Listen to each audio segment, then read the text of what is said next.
Hello student, स्वागत है आप सभी का इस वीडियो में। तो आज हम लेकर के आ चुके हैं कक्षा 12वीं के विद्यार्थियों के लिए विषय हिंदी असाइनमेंट 3 जो अक्टूबर माह का असाइनमेंट बोर्ड के द्वारा जारी किया गया है। इनके सभी प्रश्नों के उत्तर, जी हाँ स्टूडेंट्स, आज इस वीडियो में विषय हिंदी के सभी प्रश्नों के उत्तर आपको मिलने वाले हैं। तो चलिए फिर आज का ये वीडियो स्टार्ट करते हैं। और वीडियो में आगे बढ़ने से पहले आप सभी से एक छोटी सी रिक्वेस्ट है कि यदि आपने अभी तक चैनल को सब्सक्राइब नहीं किया है तो सबसे पहले चैनल को सब्सक्राइब कीजिए, बेल आइकन को प्रेस करके ऑल पे सेट कर लीजिए ताकि जब भी हम नेक्स्ट वीडियो अपलोड करें तो आपके पास नोटिफिकेशन पहुंच जाए। और आप सभी को पता होगा कि असाइनमेंट फर्स्ट और असाइनमेंट सेकंड के आंसर हमारे इस चैनल पर अपलोड किए गए थे और आप सभी ने हमारे इस चैनल के माध्यम से पीडीएफ को डाउनलोड किया था और आंसर को लिखे थे। तो उसी तरीके से यहाँ पे असाइनमेंट 3 के आंसर भी आपको प्रोवाइड कराए जाएंगे। तो सबसे पहला प्रश्न यहाँ पे आप देख सकते हैं, जूझ कहानी में पिता को मनाने के लिए लेखक की मां द्वारा दत्ताजी राव की सहायता से एक चाल चली गई है। क्या ऐसा करना उचित था? यदि हाँ तो क्यों? तो 4 अंक के लिए यह प्रश्न पूछा गया है। शब्द सीमा 75 से 100 है। तो इसका उत्तर आप यहाँ पे देख सकते हैं। पूरा उत्तर आपके सामने लिखा हुआ है, स्क्रीन पर आपको दिख रहा होगा। लेखक पाठशाला जाने के लिए तड़पता है। उसके पिता ने उसे स्कूल जाने से रोक दिया। पिता को मनाने में लेखक और उसकी मां सफल नहीं हो पाते हैं। गांव के सबसे अधिक प्रभावशाली व्यक्ति दत्ताजी राव अंतिम उपाय थे। लेखक और उसकी मां उनके पास जाते हैं और उनसे दबाव डलवाने के लिए उन्हें एक झूठ का सहारा लेना पड़ता है। इसके बाद दत्ताजी राव के कहने पर लेखक के पिता उसको पढ़ाने के लिए तैयार हो जाते हैं। इसके बाद लेखक अपनी पढ़ाई की शुरुआत कर देते हैं। यदि लेखक और उनकी मां देखिए झूठ का सहारा ना लेते तो लेखक कभी शिक्षा ग्रहण नहीं कर पाता और उनका जीवन भी अंधकारमय हो जाता। इस तरह झूठ का सहारा लेने से ही जीवन में लेखक अपने सपनों को पूरा कर पाते हैं, इसलिए हम इसे उचित मानते हैं। तो इस पूरे उत्तर को सेम एज इट इज आपको लिख देना है। बहुत सही उत्तर यहाँ पे लिखा गया है, तो इसको भी नोट डाउन कर लीजिए। इसके बाद आगे बढ़ते हैं। यहाँ पे दूसरा प्रश्न देखिए, पहलवान की ढोलक की आवाज का पूरे गांव पर क्या असर होता था, लिखिए। तो यहाँ पे इस प्रश्न में आपको इसका उत्तर लिखना है कि पहलवान की ढोलक की आवाज का पूरे गांव पर क्या असर पड़ता था, वो आपको लिखना है। तो 3 अंक के लिए यह प्रश्न दिया गया है। शब्द सीमा 50 से 75 यहाँ पे है।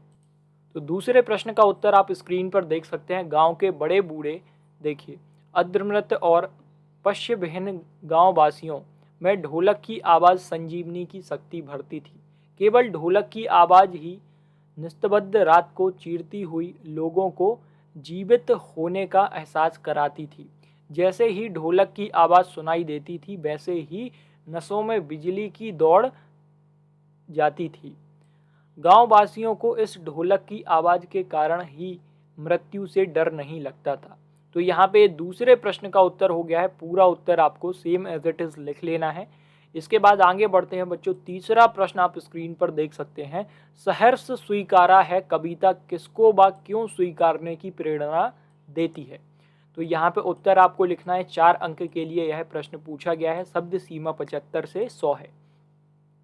तो यहाँ पे सहर्ष स्वीकारा है कविता किसको व क्यों स्वीकारने की प्रेरणा देती है। तो इसका उत्तर देखिए यहाँ पे, मुक्ति बोध की यह कविता अपनी सुख दुख की अनुभूतियों, गर्वीली गरीबी, प्रौढ़ विचार, व्यक्तिगत दृढ़ता, जीवन के नूतन भावनाओं के वैभव को सहर्ष स्वीकार करने की प्रेरणा देती है। वह स्वयं को प्रिय से जुड़ा हुआ पाता है। इसके बाद देखिए बच्चों यहाँ पे चौथा और इसके बाद देखिए 5वां प्रश्न बचे हुए हैं। तो चौथा प्रश्न यहाँ पे गद्यांश दिया गया है। इस गद्यांश को बड़े ध्यान से पढ़ना है और यहाँ पे 3 उत्तर पूछे गए हैं। इन उत्तर 3 प्रश्न दिए गए हैं। तो तीनों प्रश्न के उत्तर आपको बहुत अच्छे तरीके से लिखना है। 6 अंक के प्रश्न हैं। शब्द सीमा 150 से 200 शब्द के भीतर इसका उत्तर लिखना है।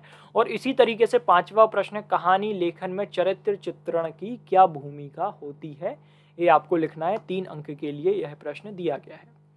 तो यहाँ पे इन दोनों प्रश्न के उत्तर आपको पीडीएफ में मिल जाएंगे। आप सभी के कमेंट आ रहे थे कि सर डायरेक्ट पीडीएफ प्रोवाइड करा दीजिए, तो अब डायरेक्ट आपको पूरा पीडीएफ मिलने वाला है। जी हाँ स्टूडेंट्स, आपको गूगल में जाना, एक वेबसाइट में आपको बता रहा हूँ जिसका नाम है माय स्टडी जानकारी। इस वेबसाइट का नाम तो आप सभी को ध्यान होगा, पता होगा, क्योंकि असाइनमेंट फर्स्ट और असाइनमेंट सेकंड के आंसर भी आपने इसी वेबसाइट से डाउनलोड किए थे।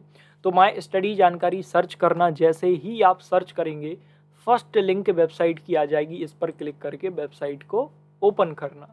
ओपन करने के बाद ऊपर देखिए CG board assignment 3 answer class 12 वाला जो ऑप्शन है, इस पर क्लिक करना।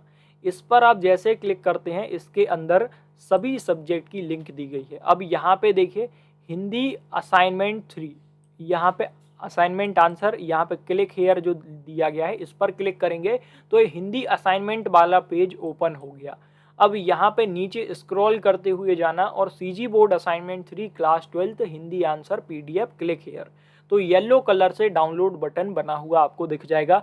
हर सब्जेक्ट में टेबल के ऊपर डाउनलोड बटन दिखेगा येलो कलर से, इस पर क्लिक आप जैसे करेंगे पूरा पीडीएफ आपके सामने ओपन हो जाएगा। और यदि किसी सब्जेक्ट के डाउनलोड बटन पर आप क्लिक करते हैं और पीडीएफ ओपन नहीं होता, तो आप 5 से 10 मिनट बाद आकर फिर से चेक कर सकते हैं, पीडीएफ ओपन हो जाएगा, अपडेट कर दिया जाएगा। तो यहाँ पे पूरा पीडीएफ आपके सामने है, आप जाइए माय स्टडी जानकारी वेबसाइट से पीडीएफ को डाउनलोड कर लीजिए। तो इन सभी प्रश्नों के उत्तर आपको पीडीएफ में भी मिल जाएंगे और यहाँ पे भी मैंने आपको उत्तर बता दिए हैं।